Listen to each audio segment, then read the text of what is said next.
I never in my wildest dreams thought we get to 2,500 subscribers on YouTube. I thought this would be me talking into a camera and, my athletes would be listening to it. But we put out this post asking for questions. We've got like a bunch, so this might be a little bit of a longer deep dive. We got some questions that were, in the comments, and then we had a Google form. It's going to be my off the cuff responses. My brother, who's my editor, put it all together. So I've got the questions in front of me. I'm just going to tell you like I would if you were an athlete of mine. So thanks to everyone who made this happen. I'm going to try and do a bunch of these at different milestones because I think it's a great way to give back all of you kind of supporting me. And hopefully I don't butcher your handles for those of you who left them. First one we had was Session 5735. How would I approach tapering for a half marathon as a primary race? I raced a half last year mid-marathon block with a mini taper and a 128 PB. This spring I'm focused on the half and planning for the Pittsburgh half in May. There's a lot of info on marathon tapers and tune-up race tapers, but not much on tapering when the half marathon is the goal. Okay, good question. Yeah, and I haven't got to the half marathon portion of my content that I've got planned yet, so this will be a good segue. So first off, Pittsburgh. I know the marathon's a little bit hilly. I don't know if I've had anybody race the half in quite some time, so I'm going to assume it's quite hilly there. For the half marathon, depending on the volume and what you're doing, I really wouldn't do much more than a week taper. Unless you're like a mega volume or you're hitting the most volume you ever have, you actually don't need too much taper for the half. So the main thing I see people do wrong is, I'm going to assume it's a Sunday, is the Sunday before on their long run, they'll push either with a little bit too much intensity or a little bit too much length, which leaves them a little flat coming in. Really, I would think of starting the taper 8-ish days out, but I operate on a Tuesday, Friday cycle for workouts for most people for half. The last workout that I would give somebody who's really rolling, doing decent volume might be 5 or 6 by a K at 5K pace on, depending how fast you are, 90 to 2 minutes, depending on the work to rest ratio is. But I wouldn't go past a week on that. I think you'll get a little bit flat, especially if you're somebody who's training decently well. So in terms of X's and O's, again, I don't know your training based off this question, but I would do Monday, I would do just a normal easy run, maybe 80% of the normal volume you were doing. Tuesday, I like to do a little tempo workout, 4 by 4 minutes just to keep the legs moving a little bit. Wednesday, you could do off or an easy run. Thursday, a little easy run. Friday, I like to do strides a couple days out. So I like a workout, 10-minute warm up, 8 by 40 seconds at 5K, 40 seconds at E-pace. You want to keep the E-pace in there because you don't want to be cranking those strides as well too. That's why I find the 40 seconds is nice because it actually forces you not to run too quick. 10-minute warm down and then 20 or 30 minutes the day before. And then as a warm up, I like a little bit of a longer warm up for the half. Again, if your volume's decent for you, so 20 minutes, let's say. Yeah, and then pacing. Be smart. It's going to feel easy at the start. Don't go too hard. So hopefully that answers it. Second question: trips with Griff. How do you adjust training to meet the demands of older athletes, i.e. 55 plus? How do you identify the specific age-related declines of an older athlete and adapt to that rather than assuming all older athletes have the same issues? Athlete history, health, recent training, strength, diet, injury history, etc. Make it far more individual than prescribed. Yeah, it's a good question. So masters athletes, it's term European and Canadians use. I don't hear the Americans use it as much, but I know they have masters champs, so I assume it's within the vernacular. But one of the key things I think for masters athletes is really not being out of touch from speed stuff for too long.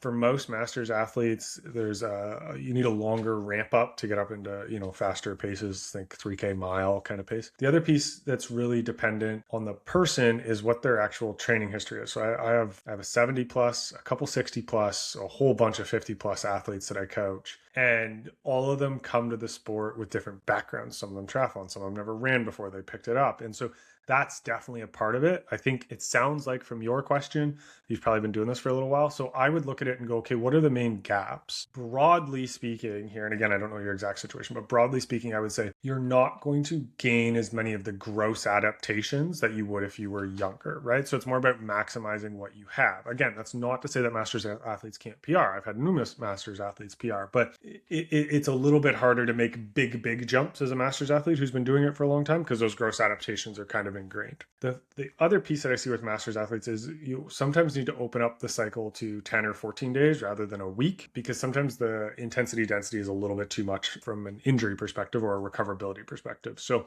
I would say it's very, very independent. So when I coach my masters athletes, I open the cycle up generally first to a little bit longer, and I keep strides in particular in there a little bit more, pending they don't have calf, lower leg issues. That's one of the things that tends to go a little bit faster.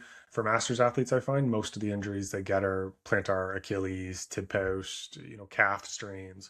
Kind of works. Additionally, a little bit more emphasis on strength. So testosterone's a little bit lower, so we want to pump a little bit more strength more often, in particular eccentric stuff and lower limb stuff, as I mentioned. So it's really individual. The other thing is my master's athletes that I've worked with, and I was fortunate to like train with master's athletes when I was young, which gave me a great insight into this. So I'm prepared for when I inevitably get there.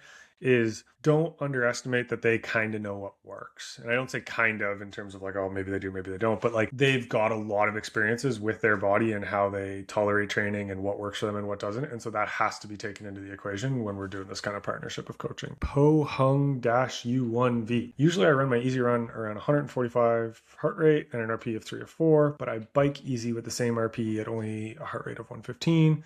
Is it still okay or should I push the heart rate higher on the bike? This is a good question. And it took me a bit to figure this out when I was cycling as a triathlete. Your heart rate will naturally be lower cycling than running because in running you're using a much more of the stabilizer muscles, the supporting muscles, the upper body for the arm carriage that we do in running. Whereas cycling, you tend not to, especially if you're on the indoor trainer as opposed to outside where you've got wind and moving around and such. I would say I wouldn't push.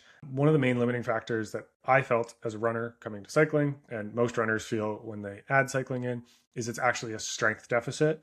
And so if you're using the cycling as a cross training interspersed within your running, I would say we don't want to push that because we don't want the high fatigability going into run sessions. I think you're right to keep the RPE roughly the same and the heart rate. The second piece I would add on that is there's not much physiological like adaptation difference between, let's say, zone 1 and zone 2, if those were your zones. I'm just applying that as a language here for you. That's going to move the needle worse or positive based on your time in those zones. I would look at it and say, you're probably doing the right thing there. Okay, we got a Google Form submission. Do you have a sponsor? No, I don't have a sponsor. I've never been sponsored as an athlete. I was never that good. I've had athletes who were sponsored. I've never been sponsored. And do I have podcast sponsors? Maybe that's the question. Nope, I don't have podcast sponsors. When I took this endeavor on, I wanted it to be a lot like my coaching. And I wouldn't just take a sponsor as an athlete or as a coach just for the sake of it. So as an example, like I worked with Team RunRun for about a year and a half, give or take, on some sponsorships and race partnerships and such.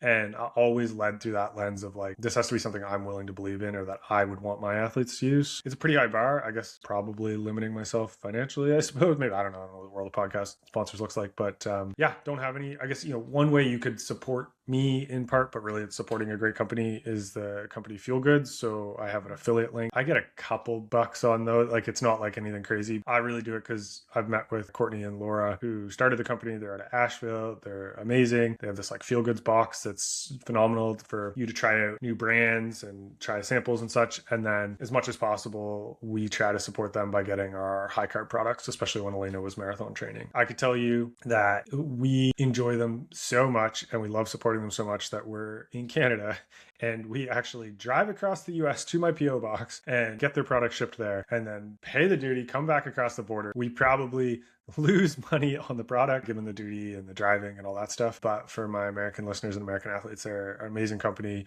They're super responsive. They have amazing products. So if you want to support me, there is a link. I think we put it in the show notes for everything. I don't push it. I try not to be sales heavy in my videos. That's not why I do them. But if you do want to support the show or whatever we're calling it, podcast, videos, I don't know what we're calling it. If you want to support me, I guess that's one way to do it. And you're also helping out an amazing company at roughnoel4474. I just finished my first marathon last week. Can you cover the days, weeks, or months following a marathon for proper recovery to building back to where you were prior to it? That's a good question. And I'll say the dreaded answer, a bit depends. So depending on your volume, depending on how the race went, depending on your fueling, it's going to elongate. I work under the principle of a reverse taper based on how you're feeling. So when you're training for a marathon, you're up, and then you taper down. So you come down and then you race the marathon and you want to reverse taper back up. For most people, I look at that over like 3 to 4 weeks to be super safe. If you've recovered, like I've had people recover really well, like Knobs is an example who just ran 209. You can see that video on here.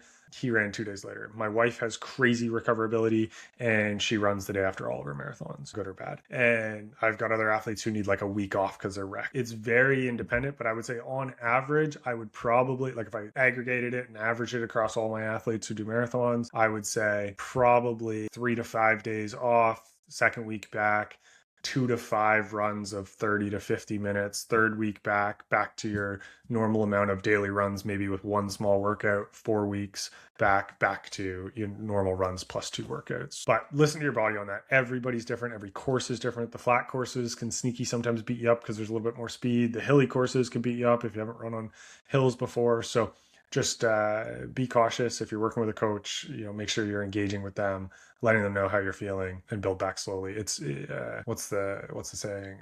ounce of prevention is worth a pound of pain. So I would be cautious there. At Alan Heath 570, I've done 2 20-mile runs and have a 22-mile easy run this Saturday on a plan I'm following. Do you think I should shelve that now and start my taper for a marathon I have in 4 weeks Sunday? Okay, you might have raced by now, actually, because I think I answered that question because I saw it and I wanted to make sure I really answered it because it looked like it was pressing. It's tricky. I certainly give advice on this channel, and I speak from the knowledge of the way I coach. I generally don't advise jumping in and changing much this close. The reason for that would be, let's say you listened and you took advice from me and I told you one thing and your plan said the other. Well, there's so many variables that go into a marathon, and this isn't just me trying to be self-protective here. This is me actually saying, like, I want you to perform well. Well, if I change something that's completely different from your plan that sets up the next week potentially for failure because I said X and you were supposed to do Y, it's like I just screwed up your race potentially. And I think as athletes, we are always trying to find the next thing to make us faster. I'm an athlete too, I get it. But I think when we're being coached, whether it's a plan or individual, we have to trust that plan, and we can't trust it in the first 8 weeks and then not in the last 4 weeks, or whatever your block is. Because if we're doing that, then it's really hard to tell what caused the marathon to go poorly, if it does. And so you can't learn from it. But then also, what made you do well? Was it the first 8 blocks? Was it that one change in workout? And so you actually get no data when you don't really follow a plan per se. I think, this was a couple weeks ago. So you might have your race coming up here, actually. So I hope it goes well. I hope you please let me know. I'm interested to see, because I'm pretty sure I responded to that comment quite quickly because I wanted you to get some information. But yeah, good luck. Vanessa Martinez 4917. How do you know if you're running too slow, too easy? I feel like I'm not making progress. Oh, good question. I'm going to make some assumptions with this question, so please comment back if I'm wrong. But I see this a lot. I feel like I'm not making progress. Are you judging your progress based on your easy run speed? The reason why I ask this is because I have this conversation with athletes a lot. When does my easy pace get faster? And it's like, well, why would we want your easy pace to get faster? And so for most of us, we want it to get faster because we feel like it's a sign of progress.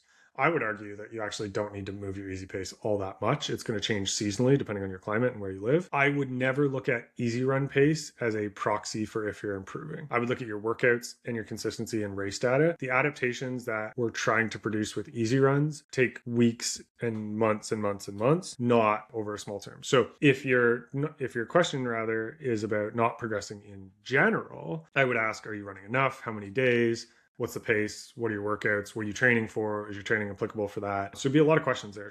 You mentioned HYROX in one of your videos. What are your thoughts? And if you coach anyone, how does it differ from run coaching? This is a good question. I'm actually working on creating a HYROX masterclass video. 2 of my athletes, one's a pro and her husband is like basically a pro, and they coach a bunch of people. And so I do their run coaching. To be clear, I don't coach anybody's HYROX strength coaching. And then I've got 4 other HYROX athletes that I do their run coaching for. So I'm hoping in the month we can have this HYROX masterclass like long form out, because I think it's something that's booming, but I think we're doing it wrong in a lot of ways. And so I look at HYROX primarily as a aerobic sport. Shocking. My bias is coming through, but I think where most people get it wrong is they actually try to train specifically for the race versus train as an athlete. And so I see too much intensity, because everything in HYROX is intensity for an hour, versus looking at it and going, how would I train as if I was going to be like a half marathoner that can handle surges and pickups like hills or something in the middle of it? That's a much better way to frame HYROX. Obviously, the culture and the way HYROX is very high intensity, but when I've had HYROX athletes come to me, including the 2 that I've talked about who are going to join me for this masterclass, the biggest thing we did was actually just add more easy volume. And then they recovered better. And then they performed better in their workouts. And they've slowly been performing better in their competitions. And so I think the second thing we do incorrectly is we don't actually periodize training, because HYROX has a kind of as much as you want 365 kind of calendar. So we don't actually periodize training around peaking for a qualifier, peaking for worlds, etc. And so I think when you do that, you end up with just flat training across the year that never actually pushes your boundaries. A lot of athletes will tend to get 4 to 6, maybe 8 weeks if they're lucky, where they're feeling really good and then they feel flat on either side. And it's because you have diminishing returns on doing the training, but also it's really hard to hold a peak past 6 to 8 weeks. You see this in particular on the professional scene, where a lot of athletes race in a season rather than across a year, and they peak everything for that season. I think that's something HYROX athletes do wrong, and I'm hoping we can break this down, as well as with Mike and Maria doing the strength side of it and the station side of it, in terms of some specific cues and help for all of you undertaking HYROX, and I'll talk about the running, and the three of us will talk about kind of the master planning for it that I think will be really helpful. So at SH7 Kalina, what's better for easy aerobic mileage gains, time-based or distance-based? That's a good question. Do you have a standard for it? I've been doing 70 minutes for my easy days, around 12 to 13 kilometers per 70 minutes. Also for long runs, what's the max time cap to practice weekly? They say 3 hours is too long, but I can't do that if I need 31 to 35K long runs for a marathon build. Okay, lots of good questions in there. I prefer time because the body doesn't know distance. The body doesn't care whether it's 12K, 13K. So I'll use an example, like Knobs and I can both go for a 10-mile run. For him, that could be like 65 minutes, 70 minutes. For me, that could be 90 minutes right now because I'm out of shape. So 10 miles is completely different for the two of us, in the same way that it's different for you than it is for me. I prefer time-based. I think the other piece is when we have mileage type prescriptions, we tend to like race them or want to prove a little bit more versus like 70 minutes is 70 minutes in your example. The other piece is like if you're stressed and capped for time and you're supposed to do 8 miles, you'll crank the 8 miles to save time, even though it's only gonna be like 2 minutes, but you feel like you get a bit of control of it versus 70 minutes is 70 minutes. Long runs, what's the max time cap practice weekly? So I'll say this depends on if you're in a marathon build or not. It looks like from your question, you're in a marathon build. I don't like going over 245. I think we have this misconception that the long run is the biggest deterministic piece of marathon success. I would argue that it's your total weekly time. You could say total weekly volume, but I think we press too hard to get the long run super high and then generally need more days off or more days with less volume. And I think the body responds to the chronicity of volume across as many days as possible, not singular long runs. So don't get me wrong, they're a part of the build for sure. But I could phrase this differently for you. It's like, let's say you capped at 230, but you're doing 90 minutes a day versus the 70 minutes a day. So it's like you're actually getting more volume throughout the week. You're getting more hits of aerobic ability. You're getting more fatigue going into the long run. Because remember, the long run isn't just about like the last 30 minutes, 40 minutes of being on fatigue. It's about running on fatigue legs from the whole week of training. I find a lot of times, a lot of plans and a lot of people will almost like taper into the long run, so to speak, and then taper out of it. So it becomes a way harder session than it needs to be, really.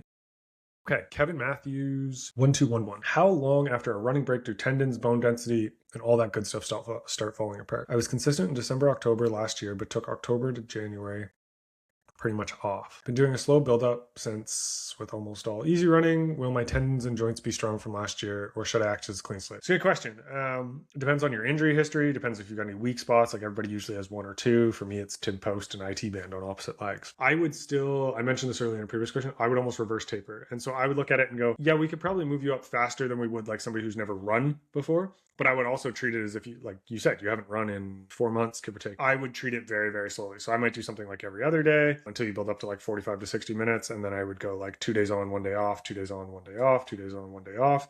And then the following week I would do workouts. But I would build up very slowly to that 45. I don't know where you're at in that build up, but generally, like let's say we're on the 2 days back-to-back cycle, I would add 5 minutes per run, do that twice, and then take a day off. In actual numbers, let's say you did like 20 minutes, day off, 20 minutes, day off, 25 minutes, day off, 25 minutes, day off, 30, so on and so forth. So that's generally how I would do it. I find sometimes if you go every other day or once every 3 days or something like that, you tend to be a little bit too fresh and then you run faster, which you put more load on the tendons and the ligaments and such. So good luck with the comeback. I hope it's going well. Richard Hoggins 8261. What constitutes easy runs? Easy pace or easy heart rate zone? I always thought it was based on heart rate. Good question. Both. Anything really? So this was a question I see a lot. It's one of the things I actually try to do with the calculator that we built on the website is there's so many languages when we talk running, especially on the easy run. My argument is I don't care what language you use, as long as you're using it correctly. So on my calculator, it's semi-based on the VDOT, so you can put a race performance time in, spits out your training, but rather than just getting the paces, I also put heart rate zones and RPE zones and on a 3-zone model, on a 5-zone model. My favorite thing is to have athletes kind of triangulate across that. Effort is the thing that comes out in the literature again and again and again as the leader. And so I prefer we teach effort and we understand effort correlated to the RPE, and then we triangulate with pace and heart rate zones because conditions are different, terrain's different shoes are going to make you slower, like carbons versus non-carbons, etc. And then heart rate I just find has too many variabilities with the tach. I think I talked on the Knobs podcast post McCurdy about this. Sometimes I get running, I'm thinking about racing again or thinking about something an athlete did, or I'm frustrated trying to solve a problem. My heart rate goes up there. It has like literally nothing to do with the running. I just find it has too many variables. To answer your question, easy runs is pace, it is heart rate, it is RPE, It is zones. It's all of them, but I prefer RPE to base off of and then triangulate outward. At Scheleffer TV, I apologize. I probably butchered that. I started running 4 weeks ago and I'm training very consistently. Is it possible for me to run a marathon by the end of the year? I do 4 running sessions a week, 2 endurance, 1 interval, 1 long run. Strength training twice a week and to stretch every day. Is my goal realistic? Yeah, it's totally realistic. I think pending injury, I'd encourage you to do your easy runs probably easier than you think you should, especially because you're new. If the marathon's later in the year, obviously you probably wrote this in Q1 versus Q4, hopefully for a later marathon. Absolutely realistic. I would say for your first marathon, you've just started a running practice, go for enjoyment. Don't pick a time. Don't pick I have to do this for it to be successful. There's so many variables that you won't yet have figured out that go into a marathon.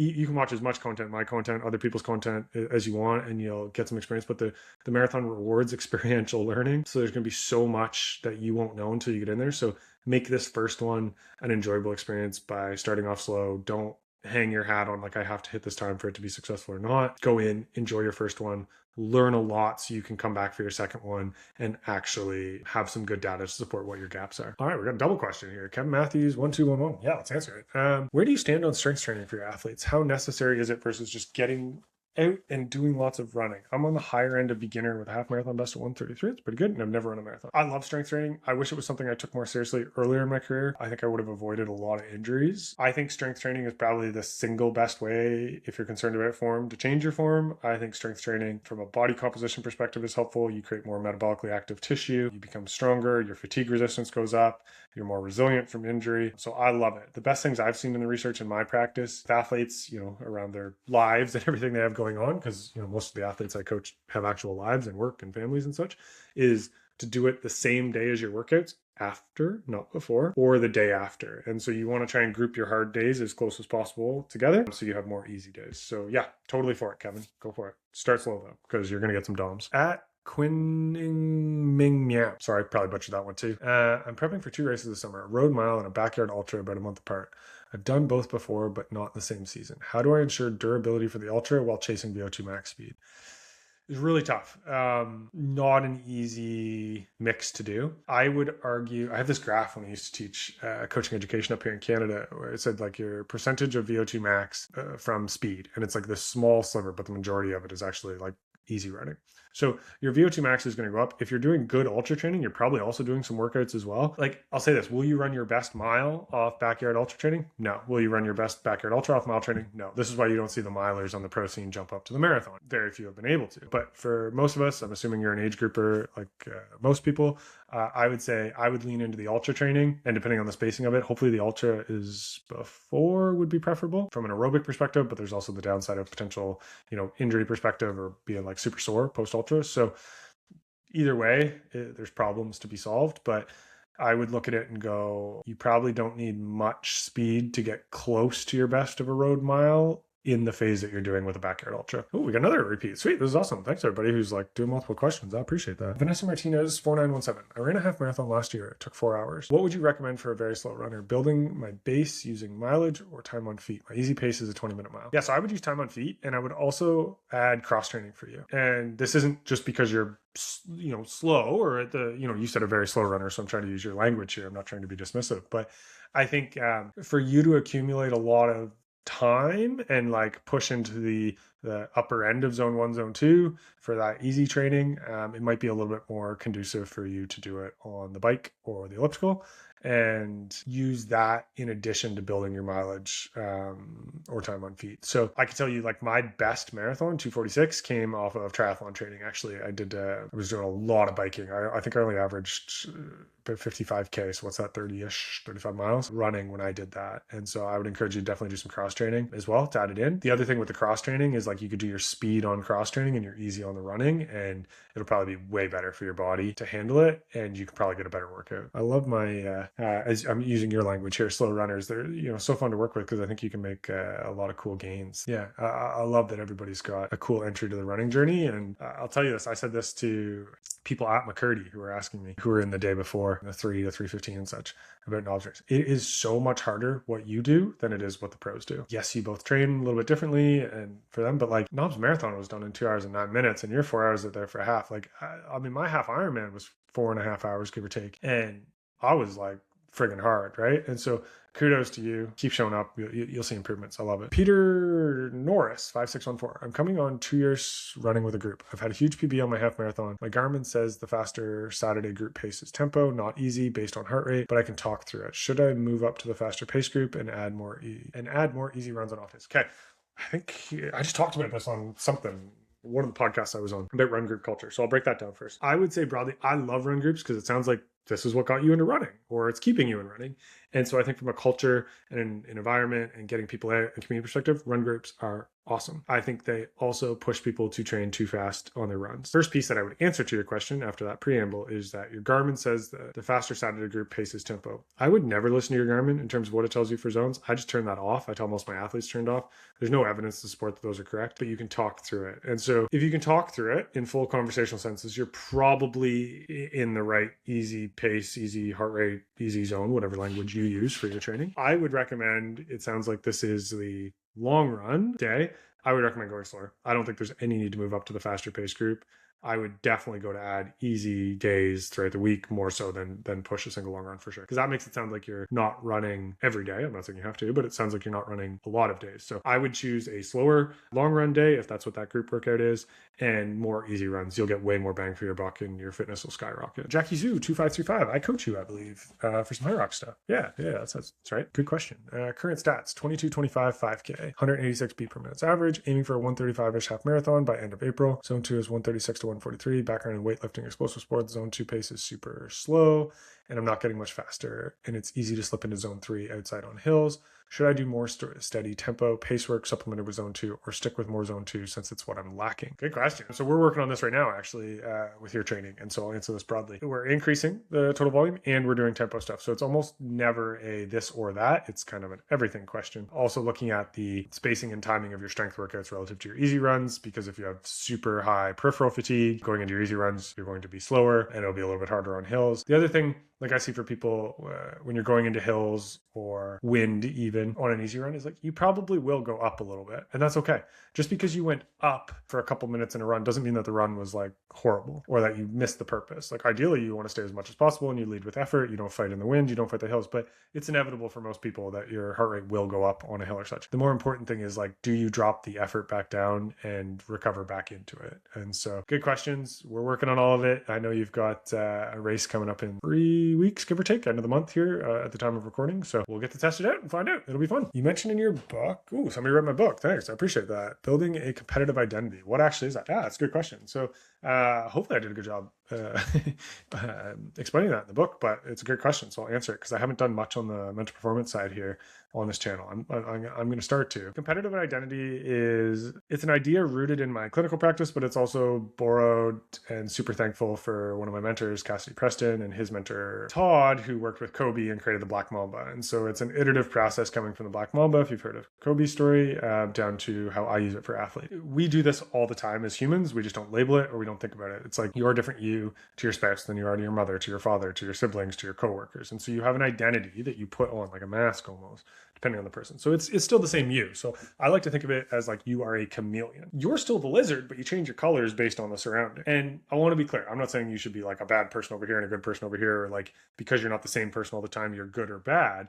It's context and situational dependent. But when we look at competitive identity, and Jess and I just talked about this, Jess Hadley, one of my athletes on the podcast that'll be coming out here shortly, about her use of the competitive identity when she had some limiting beliefs about her being a master's athlete and not being able to PR. And so we actually looked at it, and I've got a sheet. So you can actually download these sheets. Actually, they're tools that you can use. They're mental performance worksheets. So they're free. You just put your email in. I think we email it to you right away. We want to look at, okay, who is it I want to be? First, we got to do that, right? And then we're going to look at who is it I don't want to be, because it's important to know who I don't want to be. And when we break down these columns, it'll make more sense. Okay, who is it I want to be? Who is it I don't want to be? And we want names for them. A name that's a positive connotation and a negative connotation. And then we want to look at, okay, how do I think when I'm each of these? How do I feel? How do I act? Where is my focus? What are my actions? And then what are my results? Why this works is you can kind of start bifurcating as you start going through the process. And so if you have a competitive identity that's super positive, it's exactly how you want to be. Maybe you've experienced, maybe you haven't, right?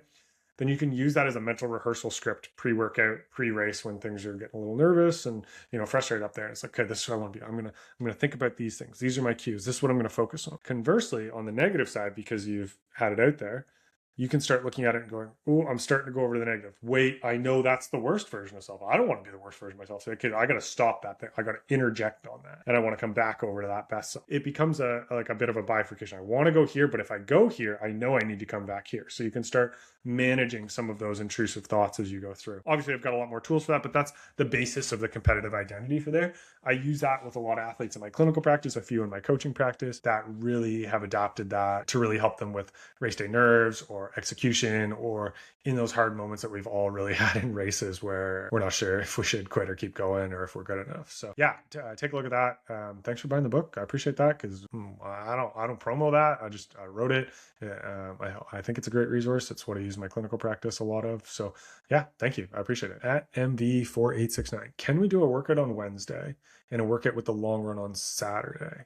Or should the two workouts be separated from the long run? And should we do VO2 max sessions all year round or in just 6 weeks? Oh, okay, good question. Yes, you've read a little bit and understood a bit. I appreciate that. Can you do a workout on Wednesday and a workout in the long run on Saturday? You can, without knowing really what you're training for. So as an example, you asked like two separate, should the workouts be separate from the long run? If you're training for the marathon, you certainly need some work in the long run, but I would do it every 2 weeks, not every week. Generally, if you're not in a marathon build, which this question strikes me as you're not, I would keep the long runs separate. The long, easy is the stimulus that you want. That's the topper of the aerobic stuff that you're looking for. And I would keep the two workouts separate. So generally, I think I've actually written this out in a comment, but I'll say it here verbally. If I'm not in a marathon build and I'm training for like 5K, 10K half, general kind of idea that I would look at is Monday easy, Tuesday tempo, Wednesday easy, Thursday easy, Friday interval, VO2 max type session, Saturday easy, Sunday long. And then to answer the last part of your question, should we do VO2 max sessions all year round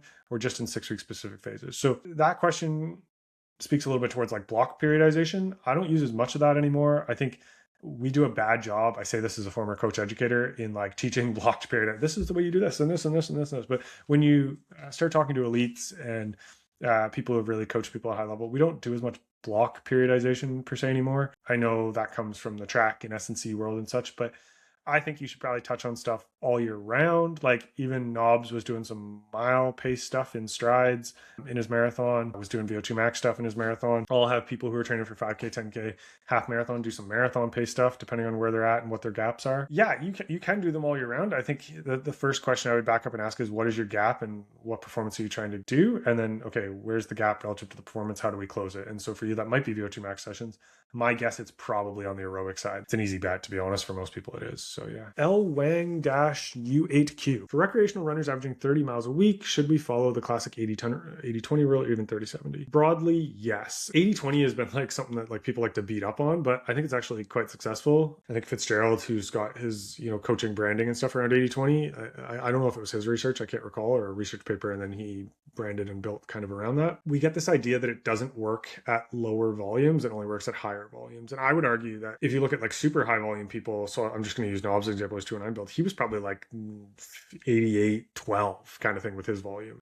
Is there any magic rule that's exactly 80, exactly 20? No. I think we zoom in too much on that. We look at the week versus the month versus the year versus the phase. Like, you look at a taper week, it's not going to be 80-20 for most people either. Broadly, I would say this: you should have more easy running than you do intensity, obviously. But I would also look at, I think I did a video on this that's posted, the more easy running you do, the more likely you are to be successful as a runner, within reason, obviously. And I want to be clear, I'm not saying go run 100 miles a week because you want to be successful, but even at 30 miles a week, I would say your limit or your gap is less likely from the speed and more likely from just needing more aerobic volume. I would still focus on easy volume. A couple things with that, I would say it depends how fast you're doing it. It's like, is 30 miles because that's all you have time for? Is 30 miles because you break down after 30 miles and so you don't think you could do it? How fast are you doing your 30 miles so you're actually getting maximal benefit out of the easy miles that you're doing? Or is it kind of gray area stuff? So I know I answered that with more questions than I probably gave, but that's the way I would think through it if I was coaching you and trying to give you an answer there. How do you progress training over months without burning an athlete? Yeah, that's a good question. Lots of questions, I would guess, that I would be asking of my athletes here. So what are you training for? How many races are you doing? What's your training history? What's your life stress like? There's an idea that I really like if I were to equate overtraining and burning out. And so the question is like, are you doing too much training or are you not recovering enough? And I would argue most athletes don't recover enough. And so I'd be looking at nutrition, sleep, stress, those kind of things. So, and then it's also having different phases, having different focuses. So for a lot of my marathoners, I will gently nudge, i.e. force them out of marathon mode into 5K, 10K, half marathon mode for seasons at a time, because if you're doing the same thing over and over again, you're gonna burn out. So trying things in low risk environments, trying novel things, trying new workouts. Even like I've got a couple people I'll use, a woman who's about to run, I think it's her 11th Boston. I think I've coached her for 3.5 years now. And I think we've done 5 marathons together, if I'm correct, off the top of my head. And every single one of them has been different. So we've done different things. There's obviously still like standouts and things that hold steady in the builds, but they're always different. This is where I see a lot of athletes who do stock plans and just kind of recycle and repeat, because they're just burnt out and they know what's coming and there's no energy or life to it. For triathletes, triathlon question. What's the best way to balance improvement on the run without massive detriment to the other two sports? 30-year-old training 10 to 15 hours a week, 70.3 full iron distance. It's a good question. I think I know who this is. I won't say who they are, but I think I know who it is. Congrats on your new life achievement, if I'm correct on this. It's very tricky in triathlon, 70.3 in full iron distance, because the bike is disproportionately a huge amount of time. Even when I was competing, obviously I'm coming from a running background, but I was trying to improve more on the bike so I could do more on the run. And so the way I look at it is, if you get better on the bike, then you can perform higher on the bike at a less higher intensity or take less out of your legs. Therefore, you can access more of your run. That said, you still have to have a lot of run to access. For most people, and you have to look at like kind of how triathlon is grown. Triathlon really came up at least in the West, in North America, during the era of running where we were at our worst internationally. We went down to low volume, high intensity. And so a lot of the workouts that triathletes do are higher intensity intervals. And they go, well, I'll just get all my easy stuff from the bike and just the total volume I'm doing. But then they just throw speed stuff and like zone 3 stuff into the bike. So they're never really getting a lot of that easy volume. I think for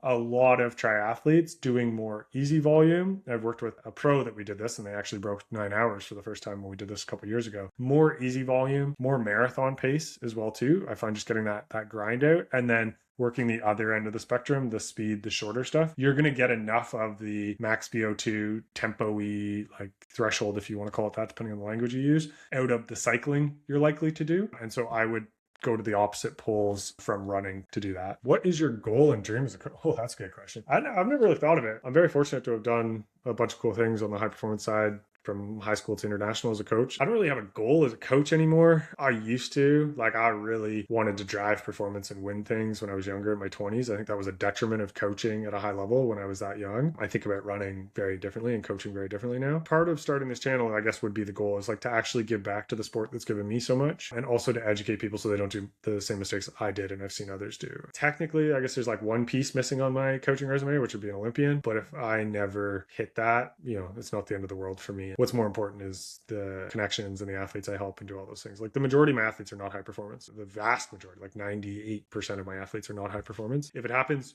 awesome. Like, I hope it does. I hope, Thomas, we've been hoping about this is what we're chasing, does, but it's not a goal of mine. Like, I think if I were to put that ahead, and push for that, I'd probably risk making mistakes in his training as a coach and make it about me and not him. And I view a coach's job very much as servant style leadership. I am serving them, but also transformational. And so part of doing this channel, answering these questions, doing all that, is to create transformation in the universe that is running, move away from the influence culture because I hate it. I'm sick of it. And so, yeah, those would be my goals. I don't have like a benchmark or anything. Yeah, no, good questions though. I appreciate the personal questions. What's something you don't like your athletes doing? Going off script, within reason. Like, all my athletes know they can call an audible if they need to. But sometimes I find they just get like sucked in by friends and they go and do something that's like crazy long, and then like a week later they're injured. And it's like, that sucks. We could have avoided that. Yeah, that's probably my best answer for that one. What separates someone from improves for years versus someone who plateaus early? Ooh, that's a good question. It's highly contextual dependent. You can kind of break athletes down into categories. There's high talent, low responders, low talent, high response, and then moderate, essentially. In some ways, that's kind of granted for you. But broadly, I would say consistency and proper training. Constantly going back after every kind of block of training for a race and going, what gaps did we close? What are the next gaps we need to do? What's the next logical thing that takes the next biggest step without the least reward to keep you consistent, and constantly plotting ahead. I find too many athletes try to maximize everything now in the short term at the expense of the long term. And, my mentor, Steve, had this great saying that's what's best for the athlete in the long term is also probably what's best for them in the short term. And so I always try to take that approach of, I want all of my athletes doing this for years to come, not just this build. And so I think too many athletes focus on, I have to nail this build right now, hit this time. Otherwise I'm not good, or I won't be able to make progress. And that's really at the expense of them continuing on for multiple years. Written question here. I don't know who this is from, but hello, Brant. Thanks for all your wonderful content. Thank you. I've been really enjoying it. I'm curious to learn about how periodization of training shifts for runners who have different volume peaks. For instance, should base building still be part of training for a runner who doesn't want to exceed 60 to 80 kilometers per week throughout the year, but is comfortable maintaining that volume consistently throughout? And if so, how would it look different in comparison to a runner who is willing to maximize volume, i.e. 160 kilometer weeks? I find that periodization is often talked about in reference to elite athletes who land on the higher end of the spectrum. Perhaps this topic could fit into a broader discussion of how optimal training differs between elite and recreational athletes. Lots of good questions there. Cool. Thanks for this. I'm going to try and answer all of it. So the first piece I'll challenge, there's still periodization even in milers who might be running actually closer to the volume you're suggesting, the 60 to 80. They will still have a base phase and a speed phase, strength phase, specific comp phase, etc. I think the notion that a base building phase, wouldn't work as well per se is probably a bit off. And I'm not trying to say you suck or you're wrong here, but like you could look at it and go, okay, I might do 4 weeks kind of postseason where we're just going to do 60 to 80K a week, easy volume. And then we might go from a phase to there, a polarized phase. So we might do something that's a little bit more aerobic, building the base, i.e. building a progression run as a workout or marathon pace run as a workout. That's still part of the base as we would describe it. And then I would do mile stuff like hill repeats or track reps on the other end. So that's our polarized, hitting both poles. So you might do that for 4 weeks. So there's 8 weeks. And then the next 4, you might go up the middle. So tempo and interval stuff. And so now all of a sudden you've got 12 weeks. That's a pretty consistent block where we've actually periodized that across for you. And so I give you that example because that's literally what I did building to my best year as an open athlete in 2014 or so. I did that almost exact phase. I was probably a little bit higher than what you're suggesting, maybe 80 to 100K a week at that time. So whatever that is, 50 to 65 miles. But you can certainly periodize throughout. And so I think I might have touched on this on a question a little earlier, but we tend to think of periodization in a little bit more blocks, like we do. We only do this, and then we only do this, and then we only do this. Whereas like everything's intertwined kind of throughout. I would look at it and I would go, okay, first, what is the race you're trying to peak for and or perform for? What is the gap you need? And then we will go backwards building the process to close that gap. So that can still be periodization. So hopefully that answers that question. I wanted to touch on the last one though. Perhaps this topic could fit into a broader discussion of how optimal training differs from elite to recreational runners. So yes, there are differences for sure. An elite marathoner is going to be running over 200K, 120, 130 miles a week on average for most elites. And you see this across men and women broadly. Recreational runners don't have the time or the ability to recover from that. But that doesn't mean that the basic principles of closing the gap on the aerobic side change. And I think it's only at the very highest levels where you see the need for speed move a little bit more into the forefront for elite marathoners than you do age groupers. And again, that goes back to what is the limiting factor for most. And on the age group side, I would say it's consistency, durability, and aerobic ability more so than what's your VO2 max. Did this workout push my LT2? Did I take my bicarb, etc.? I think for most age groupers, the first thing we need to do is actually just get the basics right for like 6 months to a year. If you're not healthy, like if you're missing time and you can't string together 6 months to 12 months without missing time, you probably need to start there, like solving the reasons for that before you even look at any of the others. That's it for questions. So I appreciate all of you. Like I'm always amazed in the comments, the great questions that get asked and what's asked of me. I love engaging with it. It's literally the best part of doing this channel. So thank you all for that, honestly, and keep asking questions. Please keep engaging with the videos. It helps, certainly. It helps me know which topics to kind of cover and go through. I have a master list of things I'd like to cover, but certainly if there's things that people are asking for, I'm going to make sure I film something on that. And so appreciate you. Thank you. Hope all of your training is going well. I hope if you're doing spring marathons here in the next couple of weeks that you get great weather. That would be lovely. And yeah, hopefully we'll be able to do another one of these once we hit the milestone of 5,000. So thanks for tagging along and listening, and I appreciate you all being here. Happy training.